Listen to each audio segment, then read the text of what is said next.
最近一段时间啊，全国各行各业啊是形势一片大好啊，是大好不是小好啊，而且越来越好啊。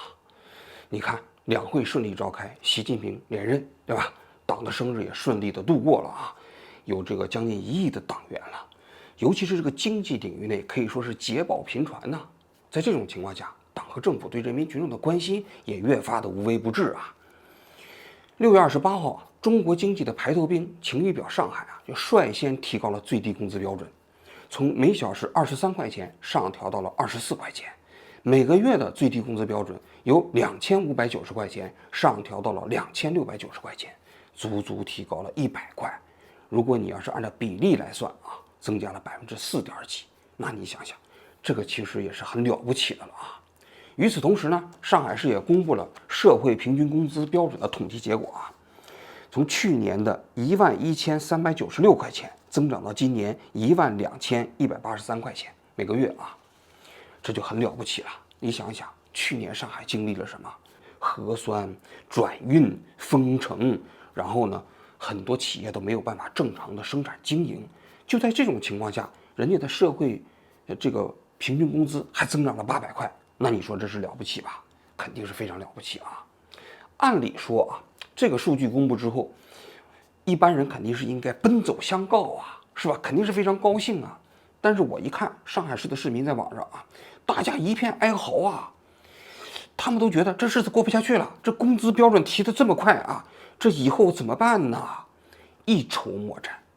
我就当时觉得特别奇怪啊，那你说最低工资标准上调了，社会平均工资也增长了，上海市的市民怎么不喜反忧呢？我们今天就来聊聊这个话题啊。其实道理也蛮简单，就是因为我们中国的社保基数啊是跟社会平均工资挂在一起的。社会平均工资标准一般来说乘以60%就是各地的社保缴纳基数。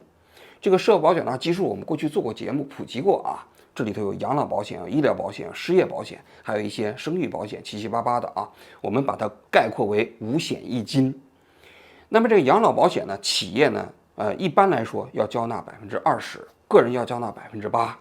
然后呢，医疗保险呢，单位要交纳8%，个人要交纳2%。失业保险呢，个人要交纳0.5%，单位要交纳1.5%啊。所以这林林总总加起来啊，大概是39%啊，个人承担的比例大概是10.5%。那你社保基数一旦上调，也就意味着你个人的收入中间缴纳的社保的比例也要上调了。比如上海市啊，在今年他就把社保基数啊调到了7310块钱，比去年相比呢，足足提高了790块钱。那意味着什么？意味着每一个上海的工薪阶层啊，每个月要多缴纳80块钱人民币的社保。那你想想，那对于很多低收入来说，80块钱一个月意味着一年也差不多1000块钱的收入就没有了。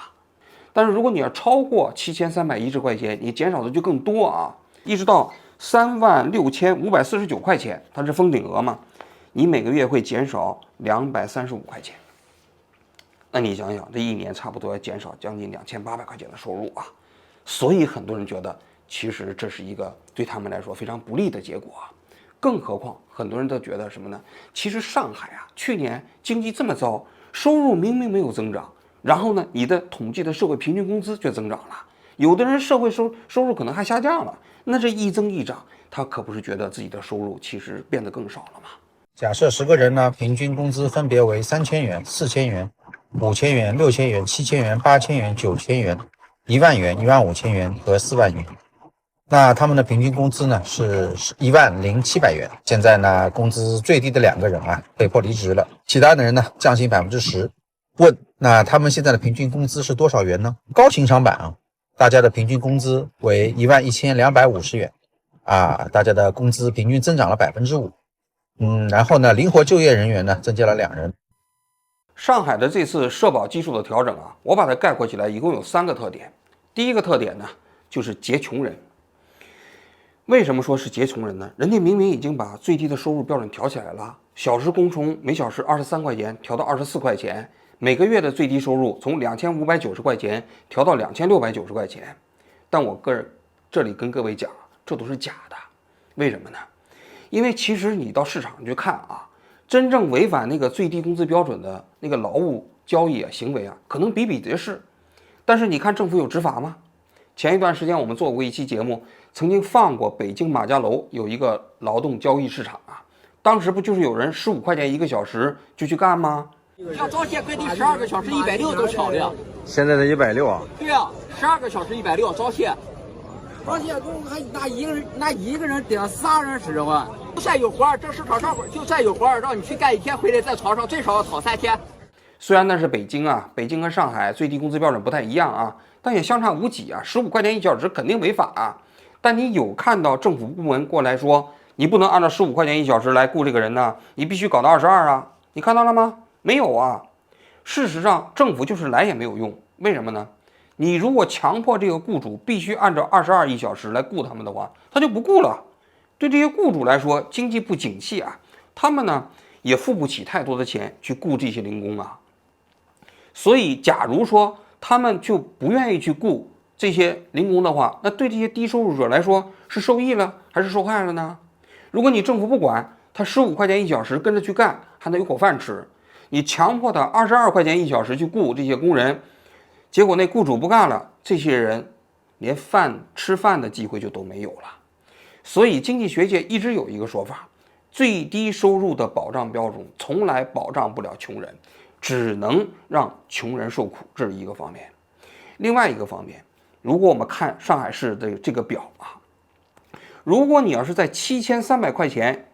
这个以下的收入，你必须按照7300块钱的标准去缴纳社保。那这意味着什么？意味着低收入者必须按照一个较高的工资标准去缴纳社保吗？那这对于低收入者来说，那不就是抢劫吗？原本他们收入就低，还得按照一个较高的社保基数去交出来之后又全部进入到统筹账户了，那不就等于在抢劫这些低收入者吗？我们具体来算一下，假如说你要是5500块钱到7310块钱这样的一个收入期间，按照这次上海社保的调整标准的话，你大致每个月要减少80块钱。原本收入就已经很微薄了，你也得一个月减少80块钱，而且你这减少80块钱是按照7310块钱的工资标准计算的。那对于来说，穷人来说，是不是雪上加霜是不是不合理是不是在打劫穷人呢？显然是第二，这个社保基数的上限每年也在调整，调整的幅度更大，今年一下子往上调整了2000块钱。那么由此导致了收入在每个月36000块钱左右的这个群体他们每个月要增加的社保开支一下子达到了235块钱。235块钱一年就是2800多块钱。那2800块钱对这样的收入来说，你说表面上看他们收入水平挺高的但其实在上海这样的城市，你想想，交完个人所得税，交完社保，其实剩下的钱也就只剩下2万多块钱了。这2万多块钱如果再还掉房贷，还掉自己的基本生活开支，还剩多少？所以你看，对于这样的一个有着非常沉重的支付压力的这么一个群体来说，那也是打劫呀。第三个打劫的就是这个企业因为中国的社保缴纳过程中间，个人和企业的缴纳比例它实际上差别非常大。在总的社保支付这个负担里头，大概一共在37%到39%，个人负担的比例大概是10.05%，大头是由企业来缴。你就比如说这最低的这一档就我们说的7310块钱这一档，它的总的支付比例是2752，你个人需要支付的钱相对来说还比较有限，知道吧？但是呢，这企业一交的钱跟你的最低工资标准都相差无几了。所以你这次个人只需要增加80块钱，如果你是7310块钱的话但企业一年需要增加多少呢？我们算了一下，需要增加2880块钱。那对于那些36000左右这个工资这一档的人来说他自己一年需要增加2880块钱，而对于企业来说，一年需要增加的总体开支需要增加10700块钱。那你想想，现在的经济状况大家都知道并不是特别好你让企业一下子增加这么多钱，那不也相当于打劫吗？所以上海的这次社保基数的上调，就我的理解就是3重打劫，既打劫了穷人，又打劫了富人，又打劫了企业。更可怕的是啊，如果你倒着看上海过去3年的社保基数的上涨比例啊，这个数据非常惊人呢。2021年，它增长了21%，从4927块一下增长到5975块，一下增长了1048块钱。大家想一想，2021年是什么？那不就是疫情的第1年吗？对吧？2022年涨得稍微少一点了，从5975涨到了6520，增长了9.1%。而今年2023年跟2022年相比，由6520块涨到了7310块钱，一下子又增长了12.1%。也就是说，3年的时间啊，它增长了差不多将近50%，从4927块钱涨到了7310块钱。从2016年开始到2023年，这7年的时间整整翻了1倍。那你想想，为什么上海这么发达的地方啊，社保的基数会提高的这么迅猛啊？全国各地当然也大同小异啊。那我们今天就来分析分析这背后的原因又是什么，又意味着什么啊？首先这里头我跟大家讲一个背景啊，上海市这一次连续3年大幅提高社保缴纳基数，有一个非常重要的原因，是因为2019年上海市率先降低了企业在社保中间的负担比例啊。中国这个企业的养老保险的负担比例是20%，当然各省不一样啊。像北方的多数城市都是20%，比如上海北京东北但是江苏就是16%但是广东呢就只有13%到15%之间啊。所以呢，在过去医保改革的过程中间呢，大家一直有一个争论，就是中国的这个养老保险这个综合负担率太高，导致了很多人不愿意缴纳，因为缴纳意味着企业要缴纳20%，个人缴纳8%，一下子就30%左右了啊，所以很多人都不愿意交，所以中国的社保覆盖率非常低，社保覆盖率低就没有起到社会保障的作用，所以呢，就有一派就认为说你应该降低你的企业的负担率，同时提高社会的缴纳率、覆盖率嘛。所以这样的是一个比较好的，就是说覆盖面增加了，但是呢，缴纳的比例呢可以适当的降低。所以在2019年的时候，这个社保部就出台了一个规定，说你各省可以根据情况，你在20%的这个负担的比例的省份可以降到16%。所以上海就把自己的企业负担率从20%降到了16%，但降到了16%之后，意味着它社保收入降低了。但你看到了吗？上海市降低了社保的企业负担比例之后，它用了3年的时间，把整个社保的基数上调了将近50%。那他就把它因为社保减少的这么一个社保收入，通过提高社保基数的方式，又全部弥补回来了。反而还增加了，这是一个非常重要的原因。但我说句心里话，这其实是饮鸩止渴，违背了政策改革的方向。为什么呢？因为我们降低社保缴纳基数的目的是什么？目的就是说，让更多的企业让他自己的员工来缴纳社保。但是当你把社保基数搞得那么高之后那你想想，很多企业一看，哎呀，要交这么高的这个社保数额虽然比例降低了，但是绝对额会很大很可怕虽然说你到手的这个工资只有2690元，但实际上呢，公司在你身上要花4600多，这还不包含公积金并且呢，在上海几乎是所有的公司都要给员工缴纳这个社保公积金的，所以呢，对于企业来说，用工成本又提高了。第二点，就是这个快速的提高社会保险的缴纳基数对于很多中小企业来说可以说是苦不堪言呐。为什么呢？因为你想想你现在过去几年疫情期间，中国经济的状况大家有目共睹肯定是不好，尤其是对很多中小企业。去年李克强总理在台上的时候，还在讲到很多企业要延迟缴纳社保等等，延迟缴纳所得税，目的是什么？就是这些企业快扛不住了。但是现在当你把社保基数上调之后也就意味着这些所有的企业的社保负担大幅上调。那对于那些挣扎在生存线上的企业来说，那岂不是灭顶之灾吗？更何况你要知道，全国现在很多省啊，它的社保缴纳已经不是社保局自己来负担了，就是税务局直接来缴了。税务局缴纳有一个非常可怕的地方，就是它对你企业的实际工资的真正支付状况是了如指掌。因为过去中国啊，这个社保缴纳，说实在的，其实也没有反映工资的真实状况。每个企业都会竞相的按照一个较低的社保缴纳比例来缴纳，这样的话可以少负担吗？但是呢，当税务部门开始收你的社保经费的时候啊，你会发现其实这一招将来可能越来越不灵了。最后，比如说税务部门要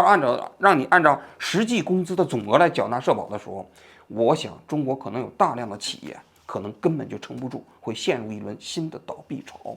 千万不要按最低基数给员工缴纳社保，风险非常的大。企业最怕员工举报什么？我告诉你，举报社保。为什么？因为社保入税了呀。你给员工发多少工资，你就按照这个工资来交与他相匹配的这个社保。我们大部分的企业没有按照你的这个工资总额给全员来交纳这个社保，叫做未足额缴纳社保，而且一告一个准。很多时候老板觉得说，哎呀，等到举报了，顶大不了把他的社保补上就可以了呗。你会发现他会由一个人的问题引起全员的问题，它是一个全员补足差额的问题，会变成拔出萝卜带出泥。一旦被稽查，最终你将面临3个处罚。第一个处罚叫做勒令限期补足，如果你没有补足的话，有权扣押冻结你的账面上的资金，直接划走，包括来查封你的资产，并且变卖你的资产。第二呢，会给你收一个滞纳金，按日加收5/1000，并且会有3倍的罚款。第三就是今天的老板可能因为这个会为失信。那么为什么啊？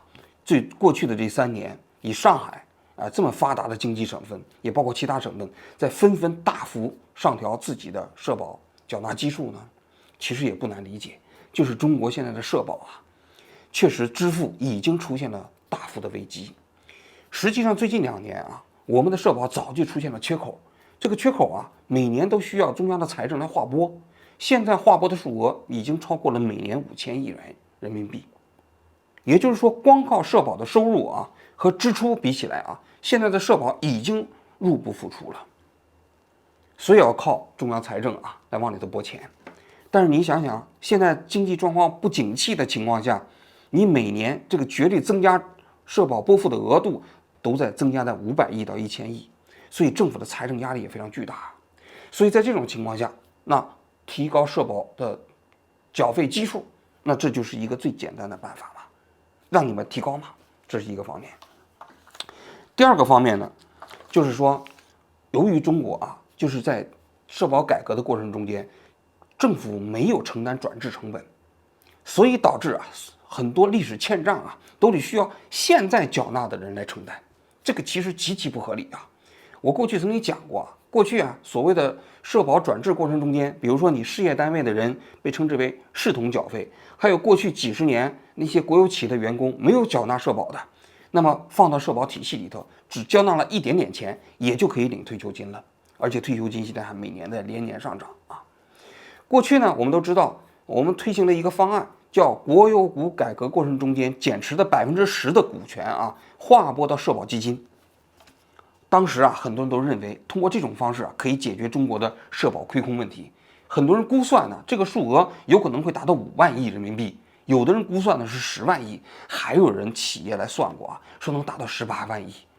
说实在的，如果要是有10万亿这个标准呢，那将会极大的缓解中国的社保基金的入不敷出的状况啊。但实际上，这个国有股啊10%划拨社保基金的工作，在2021年的时候已经全部结束了。最终划拨的数额是多少呢？是1.68万亿。这1.68万亿划进去，你也不可能把这些股票都卖了，你要靠这些企业的分红，然后用分红来补充社保基金嘛。那么这些企业的分红啊，我们也算了一下啊，大概就是142亿一年，然后再加上中央金融一些企业的收入合并在一起，一年补充到社保基金里的钱大概是200亿人民币。200亿人民币啊，对于中国的每年的社保支出，大概意味着什么呢？大概意味着只够支付全国社保啊1.3天的养老金。我们现在全国的养老金每年的支付数额大概是5.1万亿。那你想想200亿杯水车薪嘛。真正的国有五当时改革划拨就是起到这么大的作用，所以事实上等于政府在转制过程中间还是没有支付成本，就是这么简单。事实上前几年有人曾经出台过这么一个建议啊，就建议在降低企业缴纳费率的同时，应该由政府连续3年每年往里划拨4万亿人民币，那么3年就是12万亿啊。那12万亿这样的一个资本金放到社保基金里头，那大致可以保证在2050年之前，中国的社保运转是大致没有问题的。但事实上这个方案呢被否了，现在政府还是采用拆东墙补西墙的方式，就是我每年给你往里头补一点钱，剩下的再说吧。但是现在中国这个社保的烂摊子应该说它的危机已经开始四伏了。那么这里头还有另外一个问题，就是中国的社保基金其实极不公平，它形成了一种逆向激励，就是由于中国的这个缴费比例过程中间，个人缴费比例过少，企业缴费比例过高，因为个人缴费进去之后就进入到了个人账户，企业缴费的部分就进入到了统筹账户，那最后导致了一个结果是什么呢？导致的结果就是说，其实你交的越多，你越吃亏。因为你交的钱都进入到了统筹账户了嘛，没有进入到自己的账户啊。像我们在日本也缴纳这个社保基金这个社保基金就是个人和企业缴纳的比例是1比1，就是你个人缴多少，企业缴多少，然后你自己缴纳的一部分进入到你自己的社保账户。中国是自己交纳8%政府拿走是20%那这差了好几倍所以前几年就有人提出来，实际上应该是把个人账户增加，减少企业的比例，大致减少到这样双方1比1的水平，这样才会形成一种正向激励，就我多缴纳，我多享受嘛。但是现在实际上政府是希望通过增加社保的共济性、公平性，但你想想，中国的社会分配机制你在第一次分配的时候，你就完完全全没有解决社会公平的问题，然后你想通过社保这么一个大锅饭的方式来解决共济性问题。最终导致的结果就是逆向激励，就大家都不想缴纳，因为它是个稀饭嘛，你交纳的越多越吃亏嘛，所以大家都不想缴纳，最后就变成了一个什么？大家竞相占便宜，都想占便宜的一个机制。你就比如说，有的人一辈子没有缴纳过保险，到58、59岁的时候，现在很多地方都出台政策，你交个几万块钱，你就可以领退休金了，而且你领退休金的数额跟你实际的缴费年限没有太大关系。为什么没有太大关系？就是因为你的个人账户在总的养老金的那个数额中间占比很低，那最后导致的结果是什么？那就大家都不愿意缴纳嘛。所以中国的实际缴纳的社保的比例长期以来大概最多只有1/2到2/3之间。那这个剩下的1/3到1/2人就不愿意交，就逃避缴纳社保。很多小粉红都说这个中国的国内的人对中国这个制度自信充满了信心其实这个信心这个东西最简单的就是看你对这个国家愿意缴纳社保的程度。因为你愿意缴纳社保就是意味着你对这个制度、对这个社会充满了信心。为什么？因为社保是延迟消费，你现在缴，要到你退休之后才能领，这中间差不多要经历30年到40年。你一定是对30年到40年的制度充满信心，你才会愿意缴纳社保。但是你看看中国的现在这个社保缴纳比例，你说中国人对中国的这个社会制度有信心吗？我看不出来。为什么？因为大家都不确定你现在缴纳的社保在40年之后还能不能领到，还能不能领回来。所以这是极其不公平的，导致了一种逆向激励还有一个方面就是说，它实际上也不存在一个代际的公平，就是现在它大量的问题都是留给，因为它没有精算嘛，没有精算。比如说现在的这个抚养比大概是2.7比1但是有很多社保专家已经算过了，到2050年的时候，中国的抚养比比较乐观的就是1.3比1。实际上在我看来，可能数据远远要比这个恶化，可能大概就是1.1比1，甚至0.8比1。那如果你要按照这个抚养比的话，到时候中国的社保机制一定会破产，因为全世界可能没有任何一个国家能够承担起1:1的抚养比例。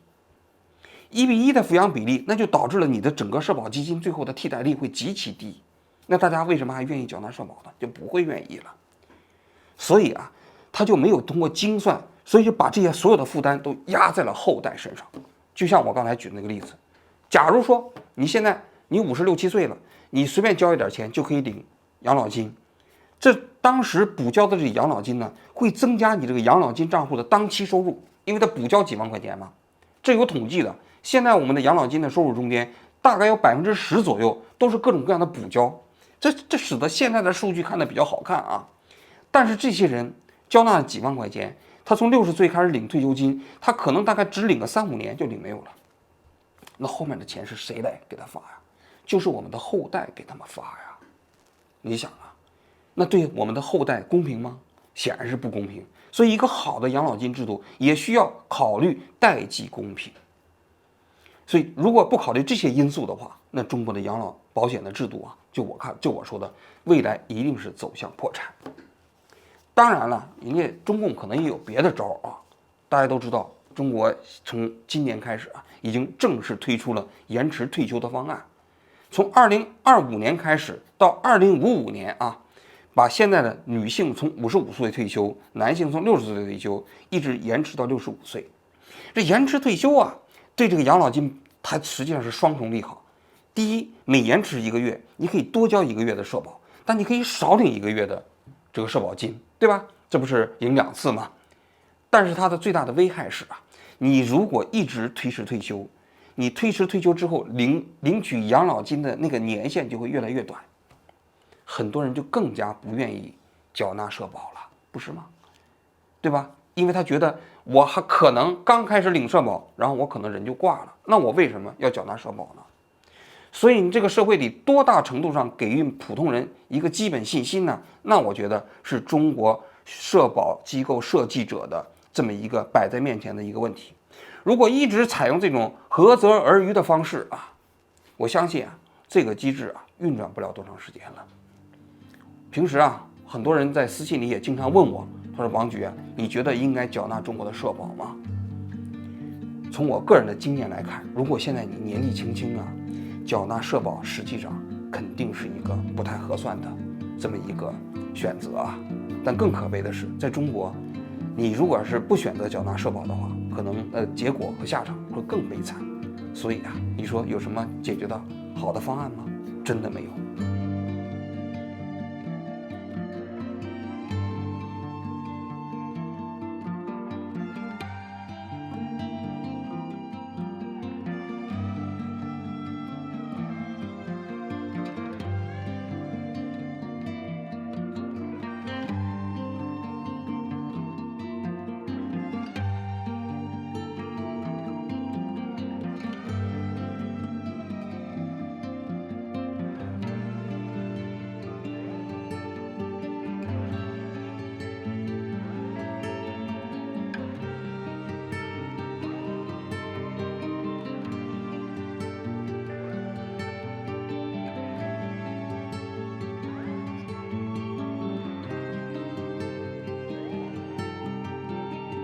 我们的